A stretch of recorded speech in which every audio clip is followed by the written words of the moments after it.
What is up, my amazing Los Angeles City College students? Welcome back. I want you to just take a second and really appreciate this moment.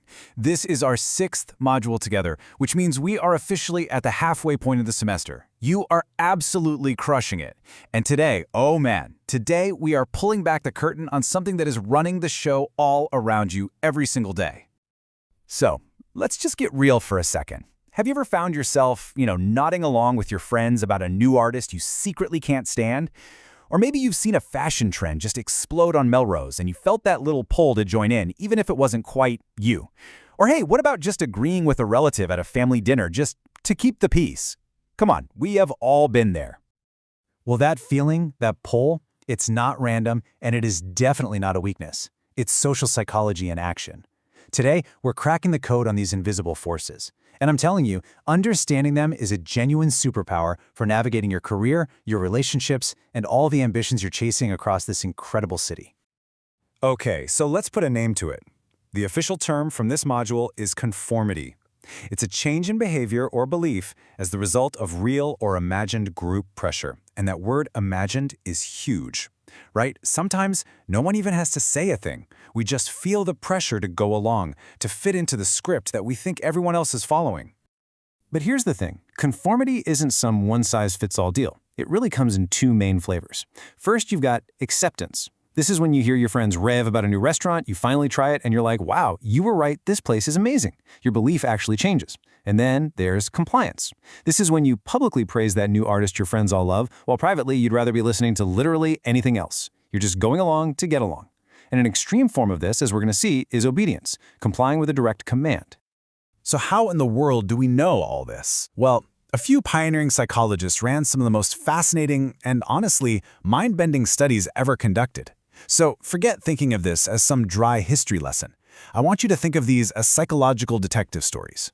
We're about to open up the case files that cracked the code on human behavior. This question, posed by a researcher named Stanley Milgram, really gets to the heart of what these studies were trying to figure out. How far will we go? What happens when the pressure isn't just imagined, but a direct command? It's a question that sets the stage for some pretty shocking discoveries. Okay, case file number 1. Picture this. You walk into a room to take part in a simple perception test. You're with a few other people, you're shown one line, and then you're asked to match it to one of 3 other lines on another card. It is a super easy, obvious choice. But here's the catch. Everyone else in the room is an actor, and one by one they start giving the same, obviously wrong answer.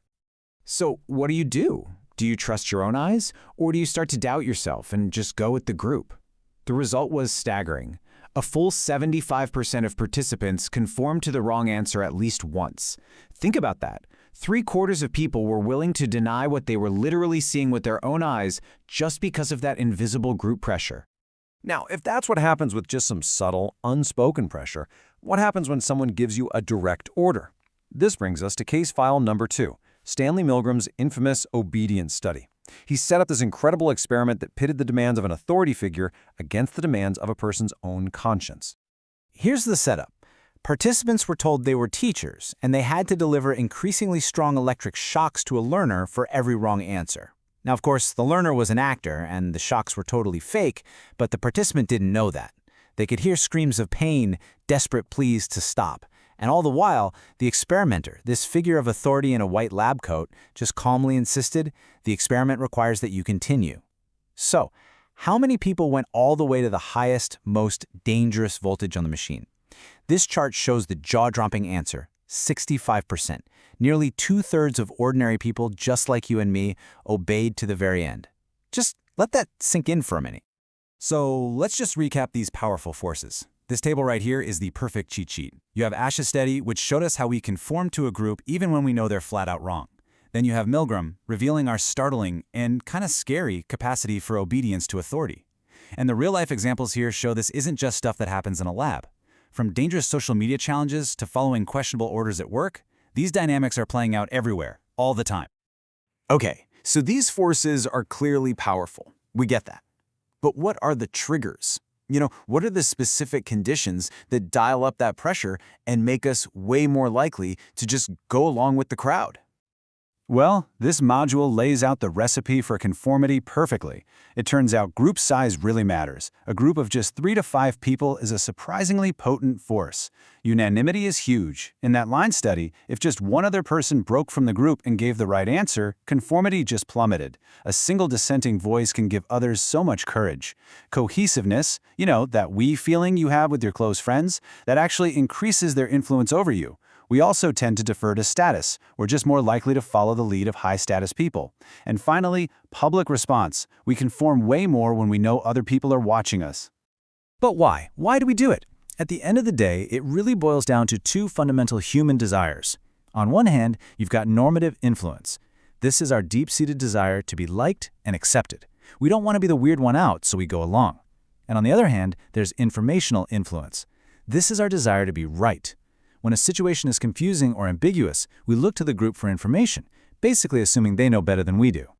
And I really want to pause here for a second and say this. Understanding these influences is not about judging people or calling them weak. It's about recognizing a fundamental part of what it means to be human. We are social creatures. We are literally hardwired for connection. These pressures are real, and they affect every single one of us. But we're not just mindless robots, right? We have a built-in defense system, kind of like an inner rebel. The official term is reactance, a motive to protect or restore one's sense of freedom. You know that feeling when someone tells you that you have to do something and your immediate internal response is, "Oh yeah, watch me?" That's reactance. It's that awesome internal pushback that helps us preserve our own sense of self. So the most crucial point of this entire module isn't that conformity is bad and individuality is good. It's way more nuanced than that. The real goal, your real superpower, is just awareness. Just knowing these forces are at play gives you the power to step back and make a conscious choice. You can ask yourself, am I agreeing with this because I actually believe it, or am I just going along? Is this a moment to blend in, or is this a moment where I need to stand up? Ultimately, it all comes down to finding that beautiful balance described perfectly on this slide. The balance between our me and our we, between our deep need for independence and our equally deep need for attachment. Thriving, especially here in a place like Los Angeles, is all about learning to navigate that tension, to be authentically yourself while still being part of a community. Listen, you have worked so incredibly hard to get to this halfway point in the semester. I really want you to feel proud of that. Keep that momentum going. Because this knowledge you're gaining right now, it isn't just for a grade. It is a powerful toolkit you are going to use for the rest of your life, in your career, in your relationships, and in how you understand the entire world around you. So, this module has pulled back the curtain on the invisible scripts that so often try to guide our social lives. You now know the science behind the pressure to fit in, and you know the courage it takes to stand out. So the final question is this. You know the script exists. How will you write your part? Thank you so much for diving in with me today. I am so excited for our next module together. Keep up the amazing work.